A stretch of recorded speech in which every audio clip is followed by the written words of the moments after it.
Ilang araw na nga si Chempeng dito sa pamamahay ng mga mandirigma pero hindi pa rin siya nagbabago sa pambubugbog sa mga maligalay. Kahit sa taihan ay inaabangan niya ang mga ito. Panay nga lang ang takbo at laro niya dito sa loob ng bahay at kung sino ang makita niya ay kukurumpalin niya. Kita mo yan at lagi na lang nakikipagsagupaan. Ano nga, Chempeng? Wala ka nang ginawa? Panay ang pang-aaway mo, ibalik kita sa nanay mo aso. Nakakapaglaro na nga din siya sa mga toy ng mga maligalig. At eto na naman siya, binabantayan nila naman kung sino ang tumae. Babanatan niya na naman yan kahit wala namang ginagawa sa kanya.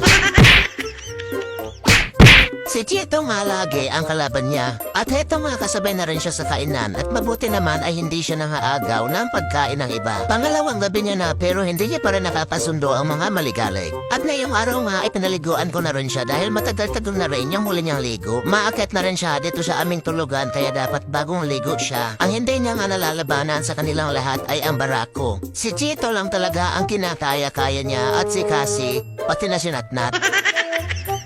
Heto nga at kinukulong ko siya pag oras ng tulog dahil hindi yan siya matatahimik kung hindi ikukulong.